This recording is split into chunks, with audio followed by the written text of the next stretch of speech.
I'm going to tell you something that will turn the stomach of anyone with a shred of decency. For 10 years of my life, the human being I loved most in this world, the one I raised with such care, the one I brought into this world with pain and joy, this same person violated me every single day while I lay there paralyzed, unable to even move my left arm to defend myself.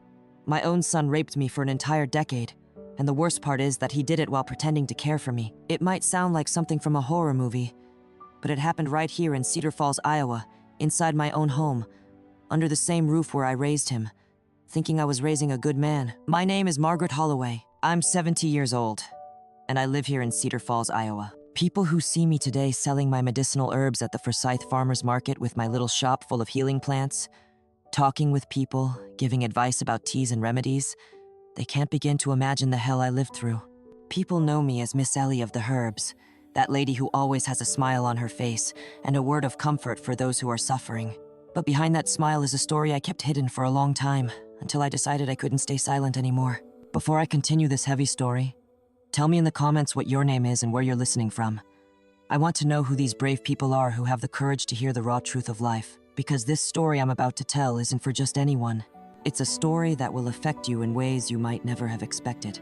But I need to tell it because I know there are other women out there going through what I went through, and maybe my courage will give them courage too. Every word I speak here is true. Every detail actually happened. And if you stay until the end, you'll understand why it took me so long to have the courage to talk about it. My life wasn't always about plants and natural remedies.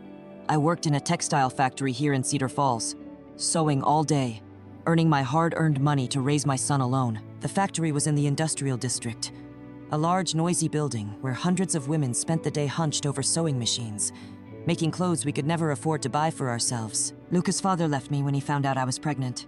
Said he didn't want responsibility, that he was too young to be a father. He was a handsome boy from a good family who filled my head with promises and disappeared when he saw that the game had gotten serious. I was only 19 when Lucas was born, but I decided I would raise that boy with a lot of love and give him everything I didn't have in my childhood. My own mother had died when I was little. My father was a hard man who didn't know how to show affection. I promised myself that my son would be different, that he would grow up knowing he was loved, that he would have all the opportunities I never had. Looking back, I think it was precisely this excessive love that ended up spoiling him, that made him think he could do anything with me. I worked like a condemned woman for more than 20 years in that factory. I woke up at 5 in the morning, prepared breakfast, left lunch ready for Lucas to heat up when he came home from school, took 2 buses to get to work before 7. The factory was a hot, stuffy place, full of fabric dust and chemicals. I spent all day hunched over the sewing machine, doing the same thing thousands of times a day. It was work that hurt my back, strained my eyes, left my fingers stiff from pressing the machine. I returned home at 6 in the evening, dead tired, but I still had to make dinner, help Lucas with his homework, wash clothes, clean the house, prepare everything for the next day. It was a routine that broke me inside, but I endured everything thinking about my son's future. On weekends, when I wasn't washing clothes or cleaning, I would take him to the park, buy him ice cream, try to give him the childhood I never had. I saved every penny I could to buy school supplies, good clothes, new shoes when his feet grew. Lucas was an affectionate boy. At least that's what I thought at the time. He helped me at home, swept the yard, took out the trash, told me he loved me, said that when he grew up, he would take care of me. These words gave me the strength to continue working hard every day. I dreamed of the day he would graduate, get a good job, and we could have a more peaceful life. It never crossed my mind that inside that boy I was raising with so much sacrifice, a monster was growing. That all that affection I gave him was being interpreted in a sick way. In school, Lucas was always an average student.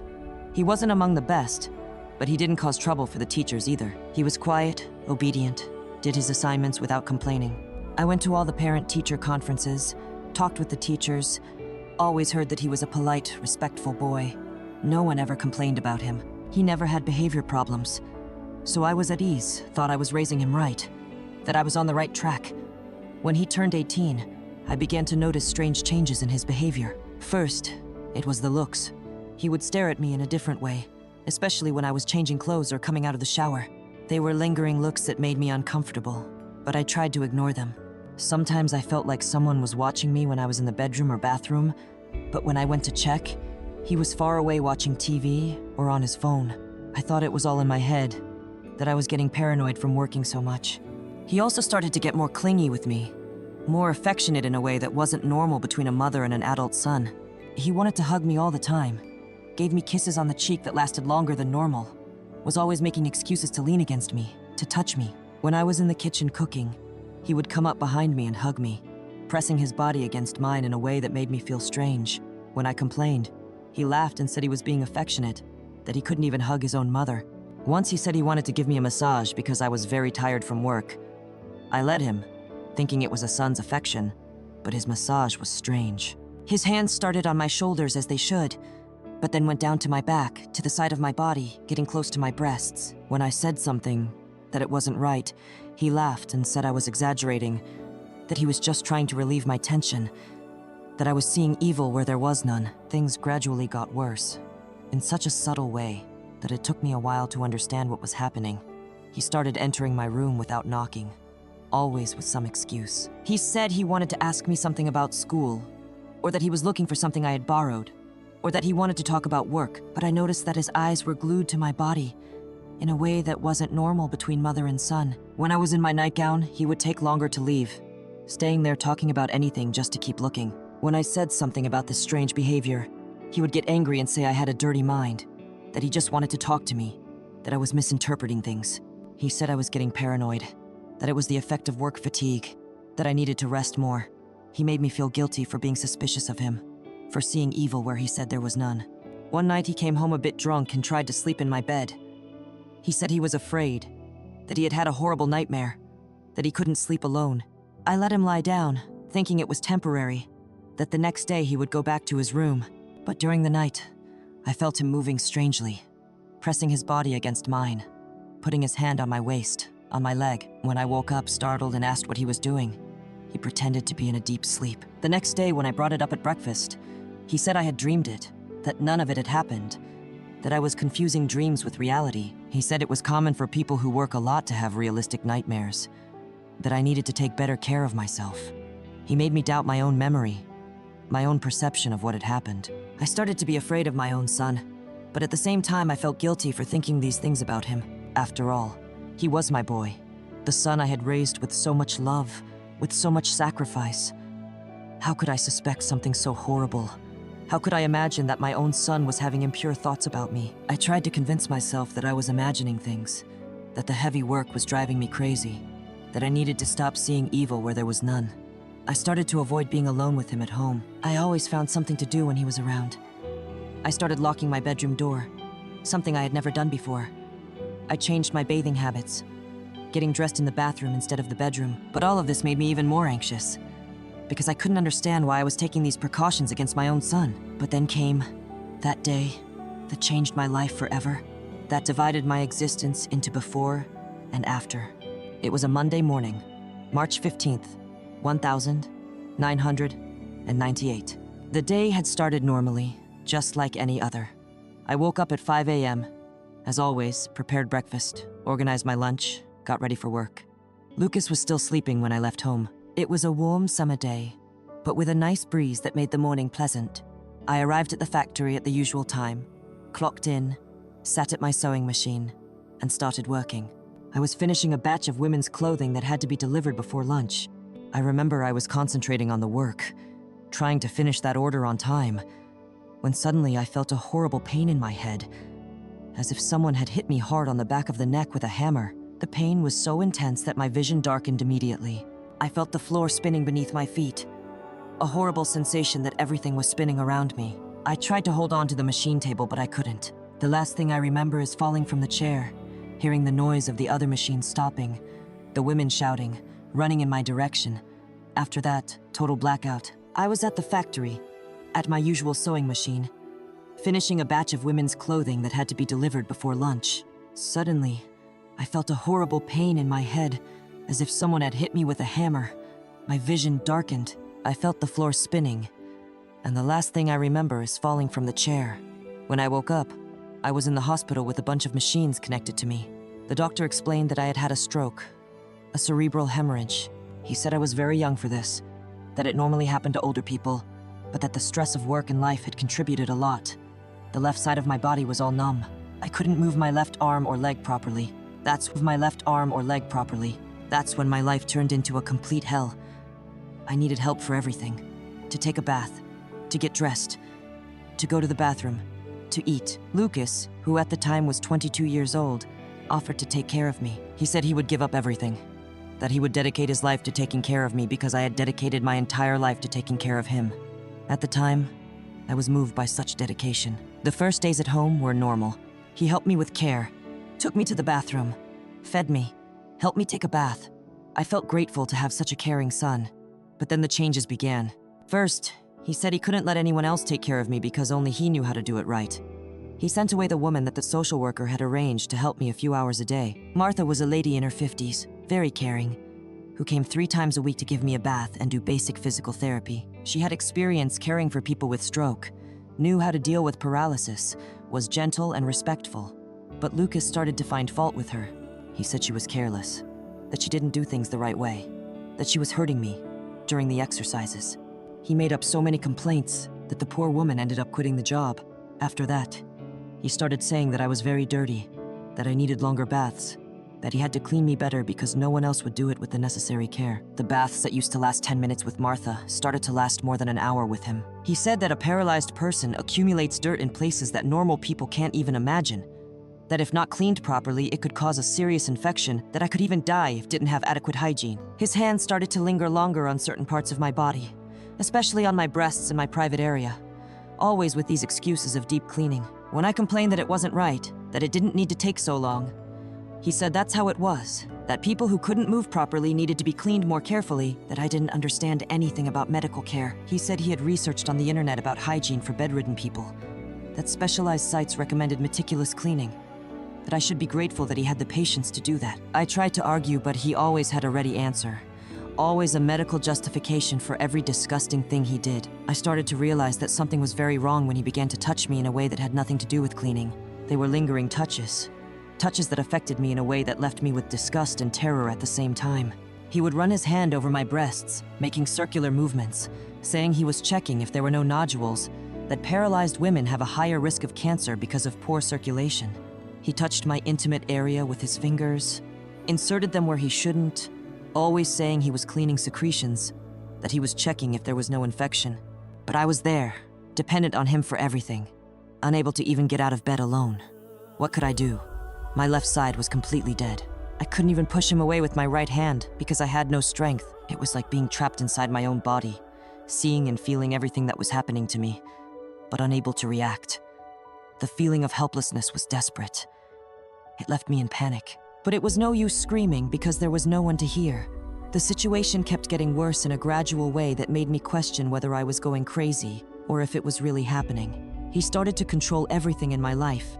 The visits I could receive, the medicines I took, the food I ate, the programs I watched on TV.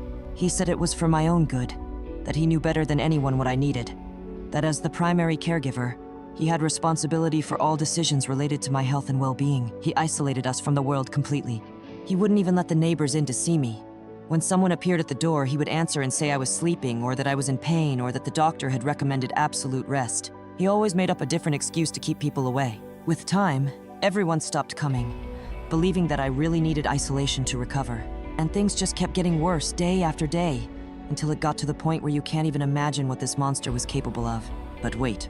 Before going straight to the end of this terrible story, I have to start at the beginning of my life, because otherwise, you won't understand how a son can turn into a monster like this. How a person you raised with so much love can transform into such a cruel creature. After I left the hospital, completely dependent on him for everything, that's when the real nightmare began. What I thought was the care of a dedicated son turned into the most disgusting thing a mother can go through in life.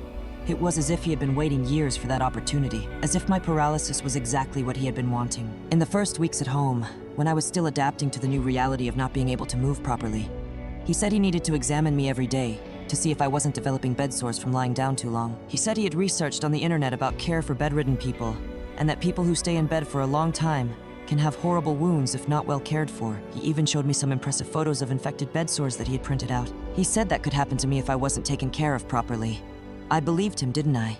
He was my son, the only person I had in the world. Why would I doubt him? He seemed so concerned about me, so dedicated. spoke with such authority about the medical risks I faced. But these examinations started to last longer and longer, and his hands started to go to places that had nothing to do with caring for bed sores. He examined my body, said he had to check everything, that wounds could appear anywhere. He started saying that my upper body felt different, that it looked swollen, and that he needed to massage it to improve blood circulation. He said he had read on specialized sites that women who stay in bed for a long time can have problems with breast circulation, and that massage was fundamental to avoid serious complications. His hand stayed there for a long time, squeezing, moving, making movements that left me with a horrible feeling in the pit of my stomach. A mixture of disgust, fear, and confusion. When I said it was hurting, or that I didn't like those touches, he replied that it was like that in the beginning it always bothers you, but that later the body gets used to and even improves. He said I couldn't be selfish, that he was sacrificing his time to take care of me, that I had to collaborate with the treatment if I wanted to recover. He said this with a conviction that made me doubt my own feelings, made me think that maybe I was misinterpreting those touches. The first real incident, the one that marked the beginning of the more serious abuses, happened during a bath on a Thursday afternoon. He said I was very dirty down there, and that he needed to clean properly, or else I would get a terrible urinary infection that could kill me. He started touching me in a way that had nothing to do with cleaning, inserting his fingers where he shouldn't, saying he was removing accumulated dirt that I couldn't remove myself because of the paralysis. I tried to close my legs, used all the strength I had in the right side of my body to try to protect myself, but he held on tightly and spoke with that falsely affectionate voice. "Mom, relax. I'm your son. There's nothing wrong with this.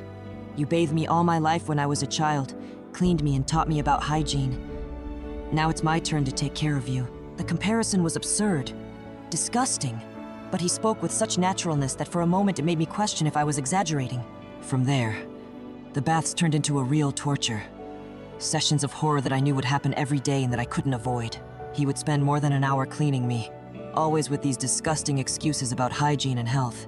He said that a paralyzed woman needs special care, that I didn't understand anything about medicine, that he had researched everything on the internet and knew exactly what he was doing, and I was there, unable to move properly, depending on him for everything, with no way to resist or escape. It was a feeling of despair that I can't explain, a mixture of terror, disgust, and helplessness. Then began the touches he called medicinal, always with this excuse that it was medical treatment. He said he had to massage my belly every day for my intestines to work properly, that paralyzed people have constipation problems, and that only abdominal massage solves it, that if he didn't do that, I could have intestinal obstruction and die. But his massages were strange. They started on the belly but kept going down until they reached places that had nothing to do with the intestines. When I complained, he would get angry and shout, "Mom, do you want to get better or not? Do you want to die from infection? I'm here trying to save you and you keep complaining." The psychological manipulation was the worst of all, worse even than the physical abuse. He repeated the same phrases every day like a mantra, which broke me inside. "Mom, you depend on me for everything. If I'm not here, who will take care of you? Who will feed you, take you to the bathroom, give you medicine? Who will have patience with a cripple?" He said this while he was touching me inappropriately, as if it were the most normal thing in the world, as if I should be grateful that he was there, that he was sacrificing himself for me. He said I was a burden to anyone else, that only he had the patience to take care of a cripple like me, that if he abandoned me, I would rot in a horrible nursing home where no one would care about me. He painted such a terrible picture of my situation that I was terrified just thinking about the possibility of being without him, even knowing that what he was doing to me was wrong. It was a sick cycle of dependency and fear. When I tried to resist more, complain louder, or try to push him with the hand that still worked, he would start with subtle but very effective threats. He would speak with that calm, controlled voice. "Mom, who's going to believe a paralytic against me? Everyone here in the neighborhood, in the entire city, knows me as the dedicated son who gave up everything to take care of his sick mother. If you start making up lies about me, they'll think you've gone crazy because of the stroke, that you're having delusions." These words cut me like a knife because I knew he was right. Who would believe me against him? He started to control absolutely everything in my life, every detail of my routine. He no longer let anyone enter the house, not even the neighbors who came to visit from time to time. When Mrs. Johnson from the house next door appeared at the door asking how I was, he would answer and say I was sleeping because of the strong medication, that the doctor had recommended absolute rest. That visits made me agitated and hindered my recovery. The poor woman would leave worried, thinking she was helping by not bothering me. He told everyone that I was very debilitated, that the doctor had recommended absolute rest, that visits hindered my recovery. He isolated us from the world completely. I had no contact with anyone besides him. The threats became clearer. He said that if I told anyone anything, he would put me in a nursing home and say I had dementia because of the stroke. He said he knew people who worked in those places and that I would rot there, being mistreated by strangers, eating bad food with no one to defend me. He painted such a terrible picture that I was terrified just thinking about it. Then came the day he decided to take care of my intimate needs, in a way I will never be able to forget. He said I had been without relaxation for too long, and that it was bad for any woman's health, especially a paralytic.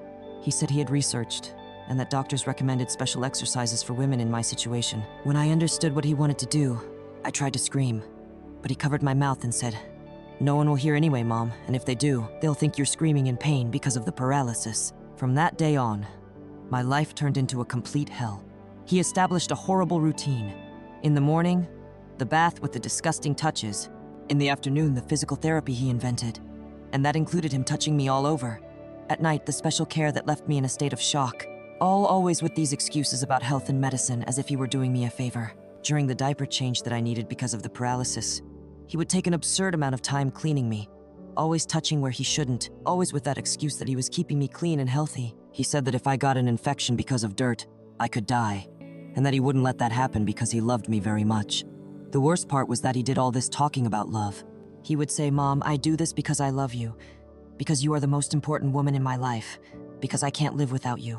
He mixed declarations of love with disgusting acts as if it were the most normal thing in the world. I couldn't understand how a person could talk about love while doing such a thing. He also started giving me medicines that weren't the ones the doctor had prescribed. He said he had bought special vitamins to make me stronger, but I suspected they were medicines to make me more sleepy and less resistant. After taking these vitamins, I would get more limp, more confused, without even the strength to scream properly when he abused me. This was the first part of my story. If you want to know the rest, subscribe below and follow the channel Grandma and Grandpa Stories.